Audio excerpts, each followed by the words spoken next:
To be human is many things. One of them is to question. And I want to talk today about a very simple idea, the power of a grounded question to take our hearts and our minds from the abstract and the theoretical down to the level of grounded experience. In doing this, I want to make a comparison between the abstract and the grounded, not to say that one is better than the other, but simply where one is appropriate and where one is not. Years later, a professor in a most unusual way asked me a great grounded question. I had just failed my first exam in philosophy in grad school, but it was the way that I failed the exam that drew me the invitation to his office. I had written all over the exam paper critiquing his exam questions and telling him how stupid they were. I had so thoroughly ranted against his exam that I'd only completed half of the exam. And so he invited me to his study. Now you think of all the things that that man could have said to me. He could have asked me, do I know the rules and procedures of the institution and its exams? He could have spoken to me in this abstract way, but he was a kind man and he was a wise man. And instead, he asked me a great grounded question. Mark, why did you come here? Now, the only way to answer that question is with a story. And for the very first time in my life to anybody, I started to tell in fragments the stories of my life. The chronic illness, the chaotic education, dropping out of university, being a bricklayer's labourer, driving trucks, all the things that had brought me to this strange point of failing this exam with this man.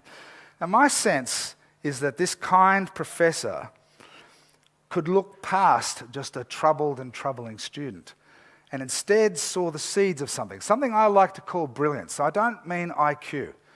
I mean the ability of every human being to shine. I think he saw just a little of that. And in the questions that he asked me and in the stories that I told and in the friendship that formed for me with him and with several other professors, there came the possibility of a whole lot of new things in my life. I became fascinated with the history of ideas. The question remains, how do you find such a question? How do you find a grounded question? And what I want to suggest to you is this. It's simple and it's really difficult. It's as difficult as a CEO standing back from a prepared program that he's about to launch and thousands of people are waiting for, and instead standing back and looking at the people, no matter who they are, wherever they work, and looking at them and admiring them and remembering why he's proud of them. It's as hard and courageous as a professor standing back from a troubling young student that he could just throw out and instead wondering, who is this young man? What has he got? It's as difficult as a principal of great experience, knowing she could just put in program after program after program and all of her superiors would be happy. Instead, standing back, looking at this group of teachers, wondering at thinking about the brilliance that's in them and saying, I wonder what is in their stories. It's in the presence and the attentiveness and the courage to ask such a question that the stories flow, that we find the insights, and we might just find ways to approach change that aren't contrived into our programs, but are natural. Thank you.